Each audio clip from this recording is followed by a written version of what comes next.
2020년 마지막 주일입니다.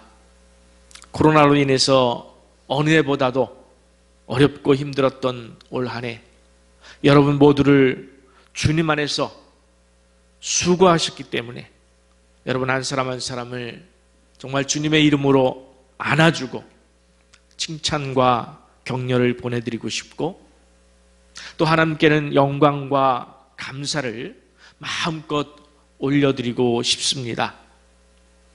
지난 주일에 욥기 22편에서 욥의 친구 대만 사람 엘리바스가 욥에게 한 말을 중심으로 말씀을 드리면서 욥기 23편에서 욥의 대답을 함께 살펴보았습니다만은 참 제가 받은 은혜를 다 표현하지 못한 것 같아서 오늘은 욥기 23편을 중심으로 그 말씀을 더 나누고 싶습니다. 정말 말로 다 할 수 없는 고난을 겪은 욥에게 친구 엘리바스가 말합니다. 너는 하나님과 화목하고 평안하라.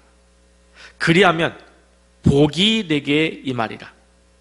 네가 만일 전능자에게로 돌아가서 내 보화를 티끌로 여기면, 내 보화를 티끌로 여기면 전능자가 내 보화가 되리라.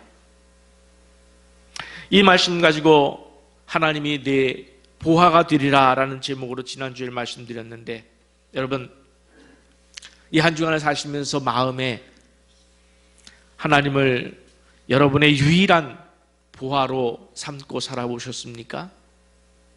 지난 한 주간 동안 여러분의 삶을 볼 때에 하나님만이 유일한 보화였습니까? 아니면 여전히 말씀을 듣기 전과 후가 다르지 않고 땅의 금은 보화를 따라서 마음을 빼앗긴 채 사셨던 것은 아닐까요?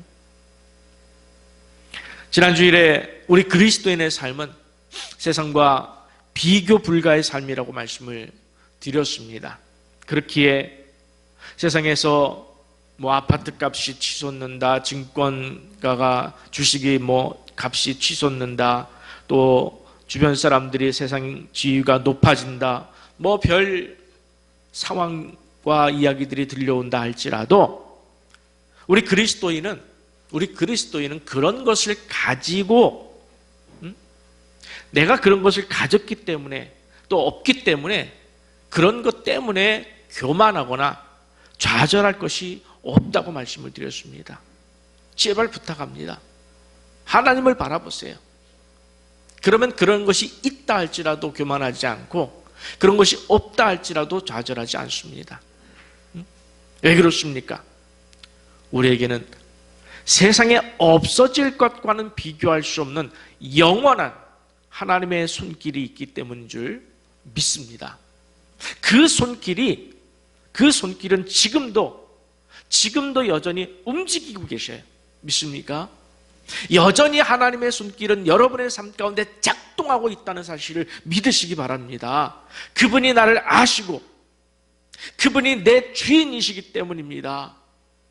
이 믿음을 갖고 고백하며 살고 있느냐라는 도전의 말씀입니다. 성경에서 아무것도 염려하지 말라, 이렇게 수도 없이 여러 번 권면하고 있습니다. 내일 일을 염려하지 말라고 그렇게 말씀하고 있지만 여전히 세상의 물질이나 명예에 붙들려서 염려와 근심, 교만과 좌절, 시기와 질투 속에 살아가면서 오늘의 감사, 지금의 감사와 자족과 기쁨을 놓치고 산다면 우리는 아직도 하나님을 온전히 만나지 못한 거예요. 온전히 사랑하지 못하고 믿지 못하고 있는 것 아닐까요? 올해 표가 쉬지 말고 기도하라 였습니다. 어떻게 이 표대로 정말 쉬지 말고 기도해야 되겠다 몸부림치면서 한 해를 지내오셨습니까? 우리가 새벽 기도로 그리고 저녁 8시 미스바 기도로 365일 정말 쉬지 않고 기도를 이어오면서 올 한 해 동안 나 빠지지 않고 계속해서 기도했다라는 성취감에서 그치지 않으셔야 할 줄 믿습니다. 기도하셨기 때문에 다음과 같은 고백을 할 수 있어야 할 줄 믿습니다. 목사님, 하나님, 저는 올해 정말 많이 변화되었습니다. 항상 기뻐하는 삶, 범사에 감사하는 삶이 무엇인지 깨닫게 되었고 그렇게 살아올 수 있었습니다. 하나님과 이웃을 더 깊이 사랑하게 되었습니다. 이웃사랑에 대해서 마음의 벽을 허물고 예수님처럼 누구라도 사랑할 수 있도록 그렇게 내 심령이 깊어졌습니다 라는 고백이 들려야 할 시간이 되었습니다. 이렇게 쉬지 말고 기도하라라는 표현은 이제 나흘 후면은 본당 벽에서 떼어질 것이지만 여러분의 심령에는 평생 붙여놓고 사시기를 축복합니다. 여러분 심령에는 평생 붙여놓고 사셔야 돼요. 그리고 계속해서 진짜 믿음, 진짜 성도, 진짜 교회라고 하는 우리 교회의 영원한 표도 여러분 심령에 아로 새겨 놓으셔서 여러분의 남은 생애에 영원한 기준점이 되시기를 간절히 바랍니다. 너는 하나님과 화목하고 평안하라. 그리하면 복이 내게 임하리라. 내가 만일 전능자에게로 돌아가서 내 보화를 티끌로 여기면 전능자가 내 보화가 되리라 라는 엘리바스의 말을 들은 욥은 그 말대로 하기로 했어요. 하나님과 화목하기 위해서 먼저 하나님을 찾았습니다. 욥은 지금 반항하는 마음과 근심하는 마음을 가득 품은 채 정말 하나님을 만나길 원했습니다. 얼마나 만나고 싶었을까요? 여러분 생각해 보세요. 얼마나 하나님을 만나고 싶었을까요? 그래서 자기 정직함을 말씀드려서 그 심판을 면하게 하기 위해서 하나님을 찾았습니다. 고난의 이유를 하나님께 직접 듣고 싶었습니다. 한번 욥기 23장 3절에서 5절 제가 봉독해 올리겠습니다. 내가 어찌하면 하나님을 발견하고 그의 처소에 나아가랴. 어찌하면 그 앞에서 내가 호소하며 변론할 말을 내 입에 채우고 내게 대답하시는 말씀을 내가 알며 내게 이르는 것을 내가 깨달으랴. 욥은 하나님을 만나면 자신의 정직함을 알 수 있을 것이고 그 변론을 들으신 하나님께서 심판을 멈추실 것이란 확신을 가졌습니다. 저 말씀 속에서 여러분 답답함을 느끼지 않습니까? 욥이 얼마나 답답하고 얼마나 간절함을 느끼고 있는지 공감되지 않습니까? 저 말씀 속에서. 그러나 욥은 하나님을 눈으로 볼 수가 없었습니다. 만날 수가 없었습니다. 그래서 욥기 23편 8절에서 9절은 이렇게 이야기합니다. 그런데 내가 그토록 찾고 찾는데 내가 앞으로 가도 그가 아니 계시고 뒤로 가도 보이지 아니하며 그가 왼쪽에서 일하시나 내가 만날 수 없고 그가 오른쪽으로 돌이키시나 배울 수 없구나. 여기까지가 우리가 공감하면서 따라올 수 있었습니다. 우리 인생에서도 이런 경우가 많았고 지금도 사실 이 과정을 지나는 분들도 계실 것입니다. 분명히 고난의 시기 동안에 내가 하나님을 찾고 또 찾지만 하나님께서 말씀하시는 것을 들을 수 없고 대답해 주시는 것을 느낄 수 없어 정말 하나님이 내 옆에 계신가? 내 앞에 계신가? 내 뒤에 계신가? 답답함에 지금도 이 과정을 지나는 분도 계실 것입니다. 저도 지난 주일에 말씀드렸습니다마는 신학대학원에 입학하는 과정에서 이 사실을 욥의 과정을 경험했습니다. 그리고 유학을 가서 토플 점수가 나오질 않아서 괴로움에 하나님을 찾고 찾았지만 그때도 하나님은 아무런 대답을 제게 해주시지 않았습니다. 그렇게 사방이 단단한 콘크리트 벽으로 둘러싸여 있는 답답함 속에 갇혀있던 욥의 그 다음 구절 저 8절과 9절 그 다음 구절 그 10절에서 180도로 변했다는 것이 제게는 엄청난 감동이었습니다. 한번 보시기 바랍니다. 그렇게 찾고 찾았는데 안 계셨다 고백해놓고 10절에서 뭐라고 했습니까? 그러나 내가 가는 길을 그가 아시나니 그가 나를 단련하신 후에는 내가 순금같이 되어 나오리라. 아멘. 제가 놀란 것은 9절과 10절 사이에 아무런 설명이나 과정이 없다는 사실이었습니다. 우리 신앙 대부분은 지금 하나님을 찾고 찾아도 볼 수 없는 9절 지점에 머물러 있습니다. 그런데 욥은 9절에서 바로 10절을 넘어오면서 말하기를 그러나 내가 가는 길을 그가 아시나니 내가 눈으로 볼 수 없지만은 내가 가는 길을 그가 아시나니 그가 나를 단련하신 후에는 내가 순금같이 되어 나오리라 선언하고 선포하고 고백하고 믿고 따르고 욥은 9절과 10절을 엄청난 간격 속에서 뛰어넘었어요. 놀랍지 않습니까, 여러분? 어떻게 그럴 수 있었을까? 궁금하지 않으십니까? 욥은 먼저 10절에서 결론을 고백해 놓았습니다. 그리고 나서 11절부터 그 과정을 설명하는 기법을 택했습니다. 하나님을 볼 수 없다며 답답했던 욥이 어떻게 한순간에 하나님은 자기의 모든 것을 아시며 자신의 엄청난 고난으로 단련하신 후에는 순금같이 되어 나오게 하실 분이란 사실을 고백할 수 있었을까요? 바로 믿음입니다. 하나님에 대한 믿음입니다. 하나님의 하나님 되심에 대한 절대 주권에 대한 인정이었습니다. 우리가 무엇 때문에 하나님께서 어떻게 해주셨기 때문에 이 문제를 풀어주셨기 때문에 하나님을 사랑하는 그런 사랑의 믿음이 아닙니다. 그냥 하나님은 하나님이시기 때문에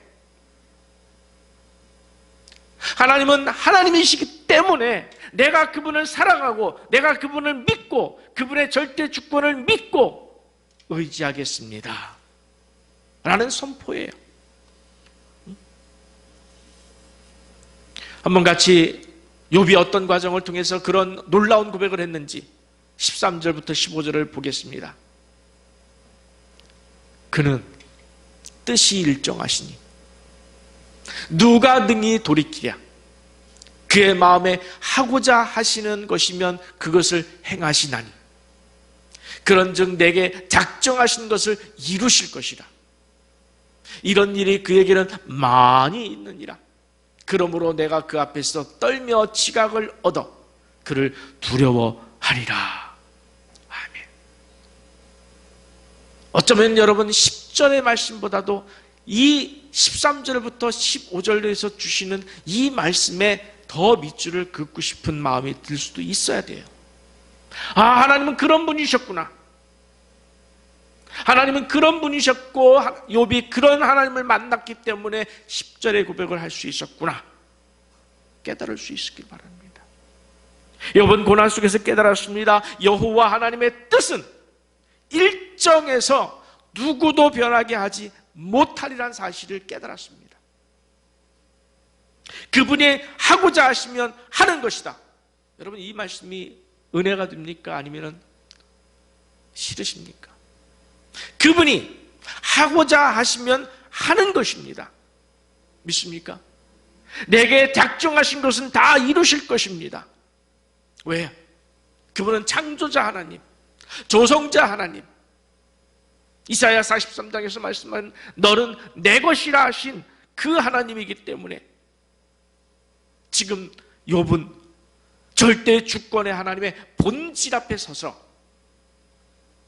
그분을 만나고 있는 거예요. 그분을 만났더니 10절의 고백이 나오는 겁니다. 그런데 여기서 빠진 것이 하나 있습니다. 무엇일까요? 바로 이유라는 거예요. 욥은 하나님께 이유를 묻지 않았습니다. 왜 그러셨어요? 왜 내게 고난을 주셨어요? 내가 정직하게 살았고 내가 하나님께 제사 드리는 일에 게을리하지 않았는데 왜 그러셨어요? 라고 욥은 묻지 않았습니다. 이유를 묻는 대신에 그분의 절대적 주권을 인정하고 믿고 따를 것을 말하고 있다는 거예요. 그리고 오히려 더 큰 두려움을 고백하고 있습니다. 왜 이유를 묻지 않았을까요? 그가 하고자 하시면 하는 것입니다. 하나님께서 하고자 하시면 하는 것인데 거기에 무슨 이유가 필요해요? 욥은 정말 깊은 믿음의 세계로 들어가서 지금 하나님을 만나고 있는 것입니다. 여러분, 히브리서 11장 1절 우리가 잘 알죠. 믿음은 바라는 것들의 실상이요 보이지 않는 것들의 증거라 그랬습니다. 믿음은 보고 믿는 게 아닙니다. 보고 믿는 것이 아니에요. 보고 믿는 것은 믿음이 아니라 사실을 확인하는 거예요. 성령의 은혜 없이는 누구도 할 수 없는 일, 그것이 바로 믿음이고 은혜입니다. 예를 들어서 여기 컵이 있습니다. 여러분, 이 컵이라고 믿으시기 바랍니다. 그럴 말 할 필요가 있을까요? 없어요. 왜? 이 컵은 그냥 컵이에요. 사실입니다. 사실이에요. 근데 지금 제가 지금 이곳에 하나님의 영광이 가득함을 믿으시기 바랍니다 라고 한다면 바로 이때 믿음의 눈이 떠져야 하는 거예요. 믿음의 능력이 있어야 자신의 마음 가운데 염려가 사라지고 근심이 사라져서 너는 세상과 비교하면서 교만과 절망에 갇히지 않을 수 있는 믿음의 능력 있는 믿음. 저는 이렇게 표현하고 싶습니다. 작동하는 믿음. 여러분, 믿음이 여러분의 삶에 작동해야 돼요. 24시간 작동해야 돼요. 믿음이 여러분의 삶의 길을 인도해야 돼요. 가르쳐야 돼요. 확정해줘야 돼요. 모든 삶 속에서 믿음이 여호와께서 내게 일하시는구나, 하시려는 일을 하시옵소서, 제가 따라가겠나이다. 이유 묻지 않겠습니다. 물을 수도 없습니다. 왜? 창조주 하나님, 전능자 하나님, 우주 만물의 주권자 하나님, 그분이 하시고자 하시면 하시는 일이기 때문입니다. 비록 내가 이해할 수 없지만 따라가겠습니다. 바로 이것이 믿음이에요. 이것이 하늘나라 가는, 천국 가는 믿음이에요. 여러분, 하나님을 찾았지만 만나지 못했음에도 불구하고, 볼 수 없었음에도 불구하고 이제 그분의 절대 주권을 믿고 났더니 하나님이 보이더라는 거예요. 보이기 시작했어요. 보인다는 것은 확실하다는 거예요. 의심이 사라졌습니다. 염려가 사라지고 자기 고통의 이유를 묻고 싶은 억울함이 사라져서 그분의 절대 주권 앞에 온전히 엎드릴 수 있는 하나님을 만나는 사람이 되었습니다. 그리고 훗날 그 고난의 계절이 지나면 내가 순금같이 되어 나올 것에 대한 믿음이 그 안에 생기는 것입니다. 여러분, 자신이 고백했던 것처럼 훗날 어떻게 되었습니까? 다시 10자녀를 하나님께서 주셨습니다. 그리고 재산은 2배로 주셨습니다. 그리고 고난 속에서 자기에게 하나님을 욕하고 죽으라, 이 저주의 말을 했던 아내도 믿음 안에서 복을 받았습니다. 이런 다른 시간에 한 번 더 욥의 아내를 좀 다루고 싶어요. 어쩌면 욥의 아내가 우리와 더 가까운 사람일지도 몰라요. 어찌됐든지 간에 하나님은 그 아내를 통해서 10명의 자녀의 복을 주셨고, 욥 곁에서 머물면서 2배의 재산을 주시는 하나님을 경험했다는 거예요. 여러분, 지금 여러분의 가는 길을 하나님이 아시고 계십니다. 아멘.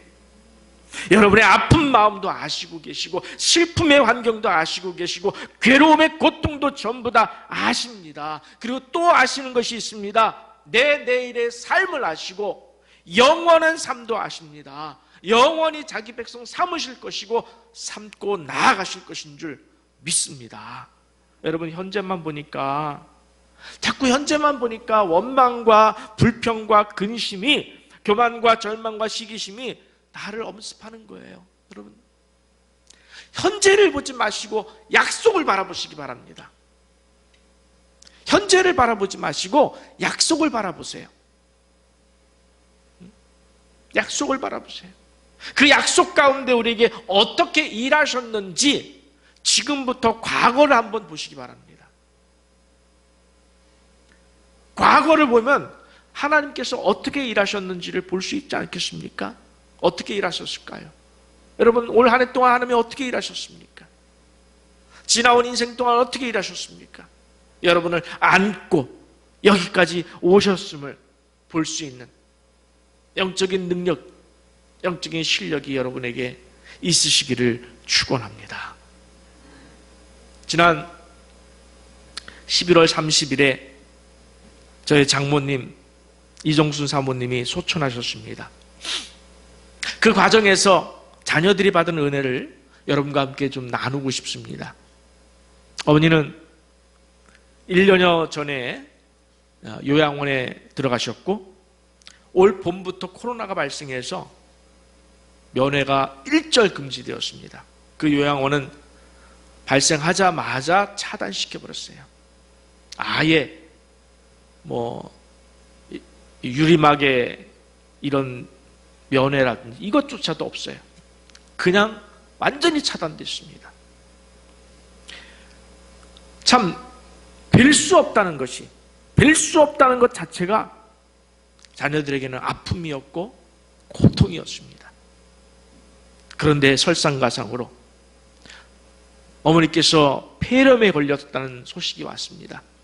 그래서 옆에 있는 병원에 입원하셔야만 했습니다. 한 달에 한 번 정도 폐렴이 걸리면 한 달에 한 번 정도 요양원에서 병원으로 옮기셔서 일주일 동안 치료받으시고 다시 요양원에 들어가시고, 이런 과정을 한 3개월, 3번 정도 이렇게 하셨습니다. 입원하실 때마다 코로나 검사를 해야 하고 거기 음압병실이 있는지, 어쩌면 그렇게 하나님께서 폐렴에 걸리기만 하시면 다른 곳은 다 없는데 그 바로 옆에 병원, 바로 옆에 병원이 있는데 거기는 음압실이 있어요. 근데 그 음압실이 비어 있어요. 그래서 음압병동으로 옮기고 또 중환자실 음압병동으로 옮기고 오가면서 고생은 참 많이 하셨습니다. 그런데 입원 기간만큼은 생각해 보세요. 입원하고 있는 그 일주일 기간만큼은 제 아내와 형제들이 병간호하면서 어머니와 함께 있을 수 있었다는 사실이에요. 이건 면회하는 게 아니라 그냥 같이 있어요. 같이. 돌아보면 어머니와 저희에게는 폐렴이 오히려 축복이었습니다. 만약에 폐렴에 걸리지 않으셨다면, 어머니가 폐렴에 걸리지 않았다면 어머니와 함께 할 수 있는 시간을 갖지 못한 채 그냥 어머니를 천국에 보내드려야만 했을 것입니다. 여러분이 아시다시피 어머니는 우리 교회에서 계시면서 건강이 허락되시는 한 바로 이 둘째 자리에서 늘 기도하시던 분이셨습니다. 어머니는 하나님이 눈에 보이기는커녕 자녀들의 얼굴도 제대로 볼 수 없는 눈이었습니다. 15년 전 교통사고로 인해서 한쪽 눈을 실명하셨고 다른 한쪽 눈은 거의 사람의 형체밖에 보이지 않는 그런 눈을 가지고 15년을 사셨습니다. 그런데 폐렴으로 입원하셨을 때에 그때 자녀들이 어머니가 찬송하는 소리를, 그리고 시키지도 않았는데 찬송이 끝나자 자신이 기도를 하시는 거예요. 기도하는 소리를 녹음할 수가 있었습니다. 지금 돌아보면은 자녀들에게 큰 선물이 아닐 수 없었습니다. 1분 30초짜리 녹음 파일인데 한번 들어보시기 바랍니다. 당근집에서 십자가 밑에 나가 내 짐을 풀었네. 주님을 찬송하면서 할렐루야 할렐루야 내 앞길 멀음에도 나 주님만 따라가리.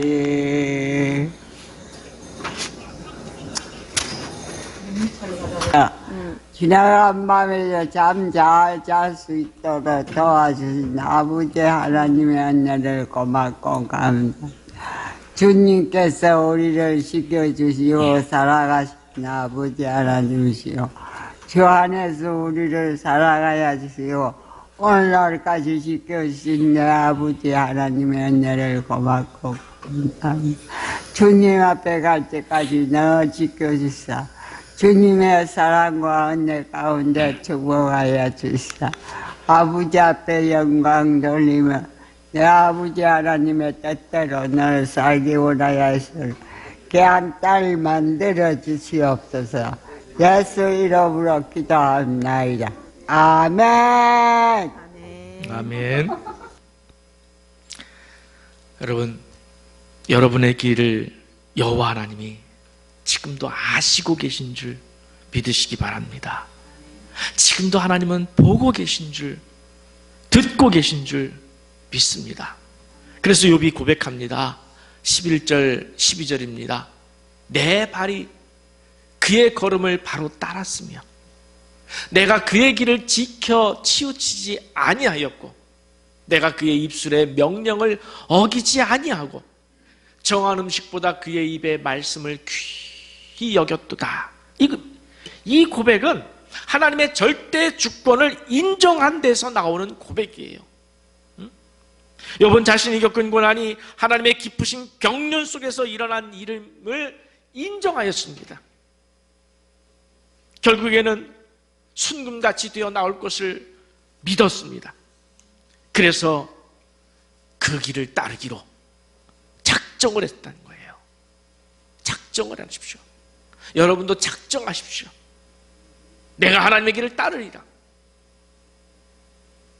비록 하나님이 보이지 않는다 할지라도 하나님께서 전능하신 하나님께서 전지하신 하나님께서 내 길을 아시나니 내일의 삶도 아시고 10년 후의 삶도 아시고 내 자녀의 모든 인생의 길을 아시나니 내가 그 길을 따르리라. 이것이 바로 전능하신 하나님의 주권 앞에 엎드리는 피조물에 마땅한 태도인 줄 믿습니다. 그래서 욥은 정한 음식보다 그랬어요. 정한 음식보다 여호와의 말씀을 더욱 귀히 여기는 마음으로 살겠노라. 이렇게 다짐해주고 있습니다. 그렇게 하나님의 절대 주권을 인정했더니 이후에 욥이 어떤 고백을 하기에 이르렀습니까? 욥기 42편 5절에서 6절을 제가 봉독해 올리겠습니다. 내가 주께 대하여 귀로 듣기만 하였사오나 이제는 눈으로 주를 배움나이다. 그러므로 내가 스스로 거두어드리고 티끌과 재 가운데서 회개하나이다. 여러분, 지금의 고난에 묶여서 원망하고 불순종하지 마십시오. 세상의 흐름에 빨려들어서 중심을 잃고 이리 쏠리고 저리 쏠리고 하지 마십시오. 사람들이 하는 말에 사람들이 같이 있다. 여기 이 일을 하면 같이 있고 여기 이 일을 우리의 삶의 중심을 움직이면 안 돼요.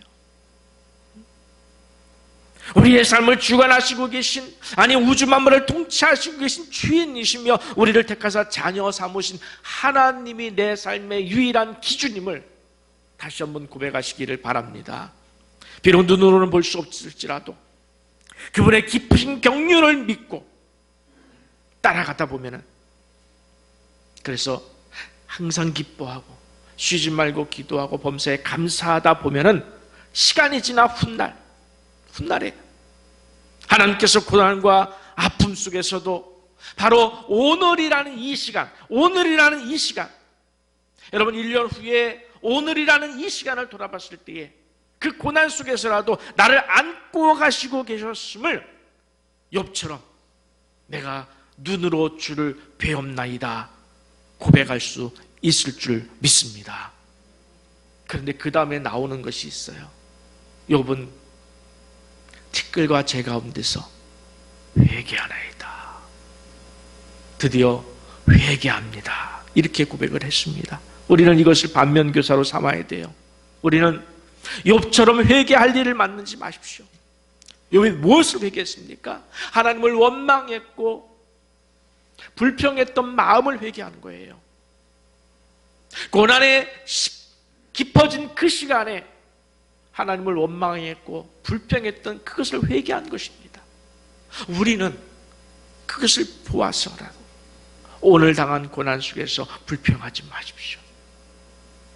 여러분, 내년 또는 한 달 후 오늘을 붙들고 회개할 일을 만들지 마십시오. 그냥 지금 내 길을 아시는 하나님께서 지금도 일하시고 계심을, 그래서 온 삶을 맡기어서 주님, 이해할 수 없지만 하나님의 기쁘신 경륜 앞에 내 삶을 맡기고 기뻐하겠습니다. 감사하겠습니다. 내 삶에 대해서 하나님이 주인이심을 믿습니다. 지금도 하나님이 주권자이심을 믿습니다. 그래서 지금도 감사하겠습니다 하는 여러분이 되시기를 바랍니다. 진정으로 하나님께서 내 주인 되심을 고백하며 지금의 고난과 어려움조차도 내게 축복의 삶으로 가는 그 과정임을 믿으시고 오늘 원망과 불신 대신에 감사와 기쁨이 넘치는 여러분의 삶이 되시기를 간절히 축원합니다.